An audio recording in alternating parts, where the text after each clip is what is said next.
Jare gelede het 'n sekere meneer van 'n Merwe vir die Waterraad in Namibië gewerk. En op 'n dag was hy in die Namib-woestyn op pad Walvisbaai toe. En sy voertuig oorverhit en gaan staan. Daar was hierdie verskriklike sandstorm gewees.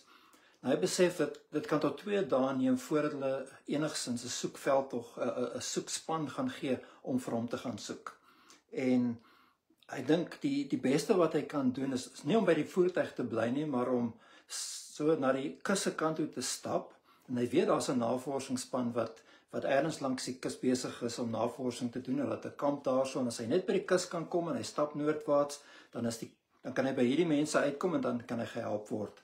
So dis wat hy doen. Hy begin stap en ja, dit is moeilike omstandighede, dit is warm en hy het 'n klein bietjie water by hom, maar hy haal die kus en dan begin hy stap noordwaarts en die water hou nie baie lank nie.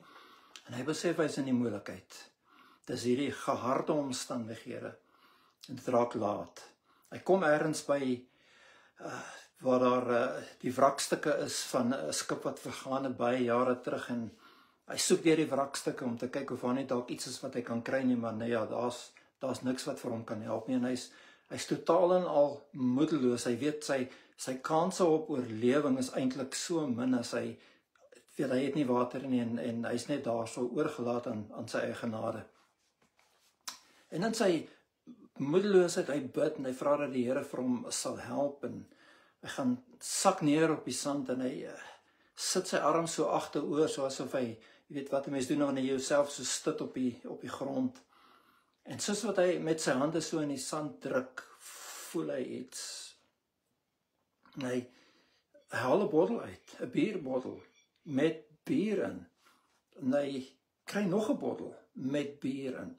En hy besef dat die Here het vir hom bier gegee wat hy kan drink, uit vloeistof wat hy kan drink. En wanneer toe hy nou die eerste bottel bier gedrink het en hy vee die sand af, en wie weet hoe lank die bottel daar gelê het onder die sand, vee dit af en hy lees die inskripsie op die bottel: by appointment to His Majesty the King. Nou die koning daardie tyd toe die bier dan nou gemaak was, is koning George die 6de wat in 1952 oorlede is. En dit kom by hom dat by appointment of the King of Kings, Jesus Christus, en die Here bepaal dat daardie bottels bier daar sou wees vir die presiese oomblik toe hy dit nodig sou gehad het. Kyk net hoe werk die Here, nee. Daardie bottels het daar gelê vir jare, maar God het dit daar beskerm sodat dit daar sou wees toe hy dit nodig gehad het. En nou weet ons ook dat bier die beste ding is wat hy kon drink in daardie stadium. Baie beter as net water, want hy was ontwater gewees, gedehidreer gewees. En bier het daardie koolhidrate en daardie hidroliete gehad wat hy nodig gehad het, wat hom die krag gegee het om verder te stap en tot by die navorsingsspan te kon kom. Nou hierdie storie het ek gehoor by Willem Klopper, hy's pastoor tans in Van Sailsrus daar in die Kalahari. Dit is 'n wonderlike getuienis van hoe die Here 'n hopelose situasie omskep in 'n getuienis van wat hy kan doen. Weet jy, as ons gaan kyk na die lewe van Elisa, en ons het nou verlede week, die van julle wat saam met my begin het daarso met 'n reeks besinningsgedagtes rondom Elisa en hoe die Here vir hom en deur hom gewerk het in mense se raad op situasies en dinge verander het. Dan kom ons by hierdie gedeelte in 2 Konings, hoofstuk 4 en daar verse 38 tot 41, wat weer net nog so 'n greep by die lewe van Elisa is, wat net vir ons sê hoe wonderlik die Here is om hopelose situasies te omskep en mense wat raad op is te kan uitreik. So lees as jy wil, saam met 2 Konings 4, ek lees uit die Nuwe Lewende Vertaling vers 38 tot 41. Elisa het teruggegaan na Gilgal toe. Daar was egter hongersnood in die land. Eendag, terwyl 'n groep jong profete voor hom sit, sê hy vir sy dienaar: sit 'n groot pot op die vuur en maak 'n breedie vir die jong profete. Jy sien 'n soort van 'n profeteskool, aspirant profete wat daar bymekaar is, en daar's 100 van hulle daarso. Een van die jong mans gaan toe om kruie in die veld te soek, Hy kom af op 'n rand met wille komkommers en pluk daarvan 'n sak vol. Toe hy terugkom, sny hy dit stukkend in die pot sonder dat hy geweet het wat dit was. Hulle het die breedie opgeskep, maar nadat hulle 'n hap of 2 geëet het, roep hulle: "Man van God, daar's gif in die breedie." Hulle kon nie verder eet nie. Elisa sê toe vir hulle: "Bring vir my 'n bietjie meel."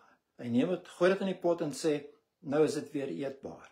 Gaan gerus aan met die ete." En toe hulle dit eet, was dit nie meer sleg nie. Jy sien wat ons hierso leer so duidelik is dat God omskep die mees hopelose situasies in 'n getuienis van sy goedheid, van sy voorsiening, van sy sorg vir sy kinders. So hierso lees ons daar's hongersnood in die land. Daar is net nie kos nie, waarskynlik hierdie verskriklike droogte wat die land getref het. En Elisa gee opdrag dat hulle 'n groot pot breedie maak en hierdie 100-tal profete is honger. Jy weet, hulle moet eet. Nou wat die dienskneg nie weet wanneer hy nog gaan, dis nou verskillende vertalings hier, maar basies hy gaan soek groente in die veld. En hy kom op iets af wat lyk so skorsies. En hy neem dit terug en hulle maak 'n breedie daarvan sonder om te weet wat dit is, sonder om te weet dat dit regtig giftig is. Dit lyk na lekker kos en hulle begin opskep. En dan na 'n hap of 2 besef hulle maar dit is die verskriklikste kos wat 'n mens aan kan dink. Dis so sleg, hulle word siek eintlik daarvan. En in die ou Afrikaanse vertaling roep hulle uit: "Man van God, die dood is in die pot. Gif, daar's gif in die pot." Hulle kan dit nie eet nie. Nou sit hulle met hierdie dilemma van hulle het nie kos nie, hulle moet iets eet, maar hulle kan nie eet wat in die pot is nie, want dit is totaal en al oneetbaar. Jy sien, hulle gaan na die man van God, sodat die man van God, wat die verteenwoordiger is van die ware God, dat hy kan kom en die verskil kan maak. Sien, hy tree op namens God. Wat hulle nodig het is dat God die verskil sal maak. God moet nou uitkoms gee. Ek en jy het nie 'n man van God hier op aarde na wie toe ons hoef te gaan, sodat God kan uitkoms gee deur hom. Nee, ons gaan direk na die man van God, Jesus Christus, ons Here. Ja, die koning van die konings, die Here oor die Here, die een wat in staat is om die mees hopelose situasie te omskep. En miskien sit jy vandag in daardie situasie wat jy sê, maar die dood is in die pot in my lewe, in my omstandighede. Ek sit vasgevang hier so met 'n groot pot kos wat ek nie kan eet nie. In my situasie is, ek is vasgevang, ek weet nie wat om te doen nie. Ek is raad op, ek is totaal en al hopeloos as dit kom by die toekoms. Gaan na die man van God, kom by die Here Jesus uit en vertrou die Here om dinge te omskep in jou lewe. Daar's 2 dinge wat ek wil uitlig vanaand, wat jy vanaand hier by my, ek weet nie, dis seker oggend dalk waar jy is of middag. 2 dinge wat ek wil uitlig wanneer jy raad op is, wanneer jy nie meer weet nie. En een is, hou vas aan die karakter van God, hou vas aan wie God is. Nou het ons verlede week gekyk, en jy is welkom, die boodskap is beskikbaar op ons YouTube kanaal, Hoop Nogtans. Die Here kom en hy het homself aan ons kom voorstel as op 3 maniere. Die een is die Here, die alomteenwoordige, met ander woorde, God is nou by jou. Dis wat dit beteken. Hy is die alomteenwoordige, maar hy's by jou. Hy het hom kom voorstel as ek is die Here, die alwetende, hy is die God wat alles weet ook van jou omstandighede. En hy is die Here, die almagtige. Met ander woorde, die God wat enigiets kan doen. Daardie God kom en hy wil betrokke wees in jou lewe. As 'n pragtige vers in Jesaja 64 vers 4. Ek lees die ou vertaling. Van ouds af tog het niemand dit gehoor of verneem nie. Geen oog het 'n God gesien wat werksaam is vir wie op hom wag nie, behalwe U. Niemand het 'n God gesien wat werk vir die mense wat hom dien nie. Gewoonlik in die godsdienste van die wêreld is dit jy moet werk om daardie God tevrede te stel. Ons dien 'n God wat vir ons werk, wat graag in ons lewe wil werk, wat graag in ons lewe die verskil wil maak. God hoef nooit rond te skarrel om planne te maak omdat jy nou in die moeilikheid is, omdat jy in 'n penarie is nie. Terwyl ons lees in die woord so duidelik, byvoorbeeld Jesaja 65 daar vers 24, voordat ons roep, het hy al klaar geantwoord. God sit nooit met sy hande in die hare en hy weet nie wat om te doen. Dis ons daai. Maar God wat die Here, die Almagtige, die Alwetende, die Alomteenwoordige is gereed om ook, soos hy met Elisa en die profete, te kom en dinge te kom omskep. Dink gou so 'n bietjie net om hierdie so 'n bietjie meer te verduidelik. Dink aan 'n toneelstuk. Jy sit ergens in 'n teater, miskien in 'n skoolsaal waar daar 'n toneelopvoering gaan wees en die gordyne is toe, maar agter daardie gordyn is daar 'n dekor gerangskik. Daar's verskillende toneelspelers en hulle almal staan gereed en soos daardie toneelspel dan is hulle ontplooi, so kom hulle op die verhoog om hulle rol te vervul. Alles is presies, is reg. Al wat moet gebeur is die gordyn moet oopskuif en daardie toneel kan daar speel voor jou oë. God kom en hy sit alles in ons lewe presies op die plek. Soos 'n toneelspel, die gordyn moet net oopgaan. En daardie gordyn gaan oop wanneer ons die Here kom vertrou. Wanneer ons kom en in gebed God kom vra om die verskil in ons lewe te maak. Baie keer raak ons so moedeloos want ons sien net geen uitkoms in ons situasie nie. Nou Jesaja 40 vers 15 sê vir my so mooi: al die nasies van die wêreld is vir hom, dis vir God, soos 'n druppel in 'n emmer, soos stof op 'n skaal. Hy tel die eilande op asof hulle geen gewig het nie. Nou jy net hierdie beeld mooi verstaan. In Jesaja se tyd, die grootste probleem waarmee hulle gesit het was die nasies, was die heidene nasies wat hulle die hele tyd bedreig het. Dit was hulle groot probleem. Die Here kom en sê, daardie nasies waarvoor julle so bang is, weet jy, dis maar net 'n emmer, 'n druppeltjie in 'n emmer. Dis soos 'n klein stoffie op 'n weegskaal. Dis so onbenullig, dis vir my niks nie. Ons sit en ons sê, ek weet nie wat om te doen, ek weet nie so die Here hierdie situasie gaan oplos, en die Here kom en hy sê, dis vir my niks, dis 'n druppeltjie, dis 'n stoffie. Wat die Here ook vir jou in hierdie dag wil sê is, jy hoef nie moedeloos te voel. Gee God die kans om te doen wat hy alleen kan doen, en dis die onmoontlike. Die ander ding wat ons moet verstaan oor die Here is dat hy die God van genade is. God help ons nie omdat ons goed is nie. God help ons omdat hy goed is. Dis sy hart vir ons. Dis nie omdat ons so hard gewerk het om hom tevrede te stel en nou werk hy weer terug vir ons nie. Nee, God doen dit omdat hy regtig vir ons omgee. Ek kan dit nooit verdien nie. Jy hoef dit nie te verdien nie. Alles wat die Here vir ons doen is uit genade uit, nê. En dit is moeilik vir ons baie keer om te verstaan. Nou het jy al agtergekom dat dit wanneer jy die Here die nodigste het, voel jy die skuldigste. Jy weet, die duiwel gaan kom en hy gaan diep sondes en foute uit die verlede uit op en hy maak dit vir jou so werklik asof dit nou net gebeur het. Al het jy dit hoeveel keer voor die Here bely, hy kom en hy wil jou oortuig, maar die Here gaan jou nie help nie, want kyk al die verkeerde goed wat jy gedoen het. Jy verdien dit nie dat die Here vir jou help nie. Dis hier waar ons kennis oor die karakter van God vir ons moet deurdra, waar ons kennis van wie die Here regtig is, moet inskop. Dat ons daardie skuldgevoelens kan beveg met die woord van die Here. God se woord sê so duidelik, as geen veroordeling vir die wat in Christus Jesus is. Met ander woorde, die Here hou nie die sondes van die verlede teen ons nie. Ons is nuwe skepings, ons is vergewe. Daardie ding is iets van die verlede. Maar die duiwel gaan vir jou laat glo dat dit nog steeds teen jou tel, en daarom help die Here nie vir jou nie. Onthou, God help ons uit genade, nie omdat jy dit verdien nie. Die ander ding wat ons in die Bybel baie duidelik leer oor God is die God wat voorsien. Nou, ons kry die pragtige storie in Genesis 22, waar die Here vir Abraham 'n opdrag gee, en dat die Here het vir Abraham hierdie kind Isak gegee.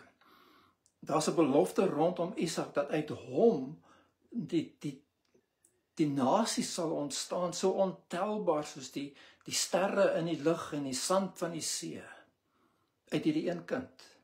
Maar kom ons by Genesis 22, dan sê die Here vir Abraham, ek wil jy moet daardie kind gaan offer. Nou stap hy en Isak. Isak is nou 'n jong seun, hy stap hulle die hout.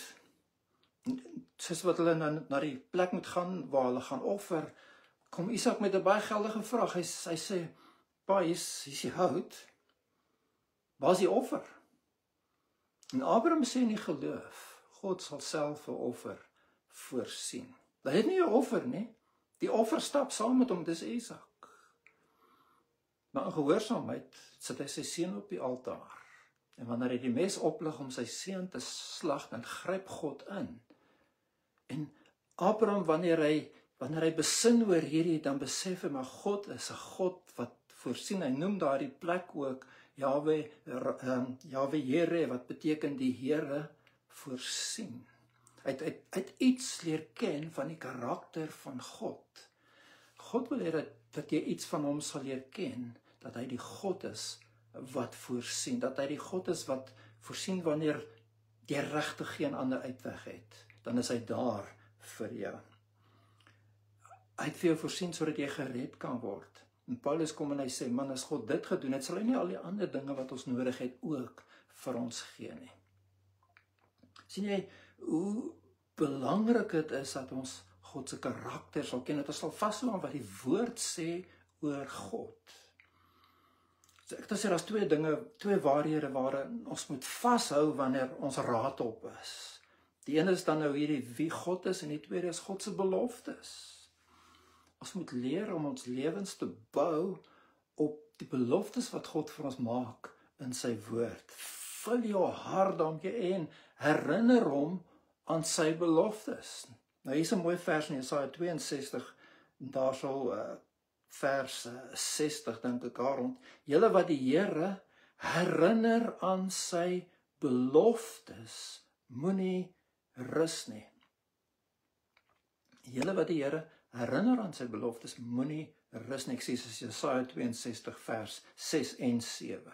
Moenie die Here met rus laat nie, totdat hy Jerusalem herstel het en die hele wêreld die stad se lof besing. Nou in die Hebreëse grondteks word daar 'n woord gebruik, kan vertaal word met julle, die herinneraars. Dit is 'n baie spesifieke woord en dis 'n woord wat gebruik word, is naverwant aan 'n woord wat gebruik is destyds vir 'n amptenaar in diens van die koning. Hy's genoem 'n maskier. Nou 'n maskier is iemand wat neerskryf wat die koning dikteer. Nou baie keer sal die koning kom en hy sal verskillende dinge dikteer en dan sal die maskier kom en hy skryf neer en neer en neer. En dan sê die koning, herinner my net gou eers, wat het ek gesê? Lees vir my, wat het ek gesê? Hy herinner die koning aan sy eie woorde. Die Here kom en hy sê, julle wat die koning herinner aan sy eie beloftes, moenie rus nie. Jy het die voorreg, jy kan die vrymoedigheid neem om God te herinner aan sy beloftes in die woord, aan die dinge wat die Here gesê het. Nie dat God vergeet het nie, maar ons het nodig om dit te onthou. Ons het nodig om dit in herinnering te roep en te sê, Here, op grond van wat U gesê het ek die vrymoedigheid om hierdie te vra. Bidders is mense wat die Here herinner aan sy beloftes, aan sy woorde. Ek wil net vir jou sê, hou aan bid totdat God antwoord. So wat is jou situasie vandag wat die Here vir jou moet uitkoms gee? En elkeen van ons sinne sal verskil. Maar die kern hierso is dat ons op die plek moet kom wat ons sal weet, God gee vir my om. God is in my lewe aan die werk. Die Here wag dat ek hom sal aanroep. Die Here gaan die onmoontlike kan doen. Ek vertrou U, Here, vir dit in my lewe. En baie keer, as ons nou baie eerlik moet wees, dan voel dit nie vir ons asof die Here vir ons gaan help. Alles is donker. Daar kom tye in 'n mens se lewe wat jy regtig moet vashou aan die woord van die Here, aan die God wat voorsien. Ek dink almal van ons, en ek kan dit so beskryf as het 'n swart gat ervaring van tyd tot tyd, 'n swart gat ervaring. Kom ek verduidelik gou die term. So op 20 Februarie 1962, spesifiek om 9:47 daardie dag, in die middag, die aand eintlik, kry ons die ruimtereisiger John Glenn, waar hy in die ruimte ingeskiet word in sy ruimtetuig, die Friendship 7. So van die kus van Florida kom hy in 'n wentelbaan om die aarde. Nou, dis nou nog in die vroeë jare van die ruimtereise. Hy omsirkel die aarde 3 keer, 'n reis van 81.000 myl, en dis dit weer tyd vir hom om terug te keer aarde toe. Maar die beheerkantoor in Houston het iets agtergekom. Hulle kom agter daar's fout met een van die teels. Nou daardie teels is daar om die ruimtetuig te beskerm teen hierdie ontsettende hitte wat gegenereer word wanneer die ruimtetuig dan deur die atmosfeer kom om te kom land. As daardie teels so beskadig is dat dit nie die hitte kan wegkeer nie, dan sal John Glenn en Friendship 7 iets van die verlede wees. Dit sal soos 'n meteoriet net eenvoudig verbrand.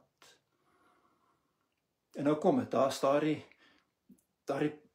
paar minute wat die beheerkamer heeltemal kontak verloor met die ruimtetuig. Hulle weet nie wat gebeur nie, hulle noem dit die swart gat. Alles is stil. En miskien in jou lewe is daar ook daardie oomblik, en dalk is dit nou wat jy voel, maar ek hoor niks by die Here nie. Dis of ek in 'n swart gat is, en jy beleef dalk die emosies daarvan ook, van ek is in 'n swart gat, ek weet nie wat om te doen nie. Almal hou daardie dag hulle asem op, en dan hoor hulle die welkome woorde, Friendship 7 to Houston. Dat beteken, die teel het gehou, hulle het oorleef. Die oorverdowende stilte is iets wat verbygaan. God gaan nie verby nie. God is altyd daar vir jou. Jou twyfel, jou onsekerheid, jou moedeloosheid, jou wanhoop, jou feit dat jy raad op raak, gaan verby. God bly. Kan ek vir jou uitnooi om te kom en die Here te kom aangryp en te sê, Here, ek vertrou U vir, en wees spesifiek met die Here. Sê vir hom, hierdie situasie in my lewe, dis waar ek U hand nodig het, ek het U hulp nodig, ek het nodig, Here, dat U vir my ingryp. God wil dit vir jou doen. Kom bid saam met my. Dankie, Here, dat U die God is wat met ons is in ons omstandighede, dat alles by U bekend is en dat ons nie nodig het om detail vir U te gee. Nee, U weet alles, Here. Ons hoef nie vir U planne te gee met oplossings nie, want U is die Here wat die Almagtige is. Maar ons kom met geloof. U is die God wat Uself aan ons kom openbaar het as die Here wat graag vir ons wil werk, graag in ons omstandighede wil werk. En ons vra, Here, dat U uitkoms sal gee. En Here, dankie dat ons direk na die man van God, Jesus Christus, ons Here, toe kan gaan. En as die dood in die pot is in ons situasie, dankie dat U die antwoord het, dat U die uitkoms het. So ons kom roep U aan, ons vertrou U daarvoor, dankie vir dit wat U gaan doen. Dankie, Here, nog voor ons hierdie gebed gebid het U dit reeds geweet. En die toneel is daar, ons wag net om te kyk wat U doen. Ons sê dankie daarvoor, Here. Ons kom bid dit in die naam van ons Here Jesus Christus. Amen. Baie dankie dat jy saam geluister het. Mag die guns van die Here in al sy oorvloed op jou lewe rus.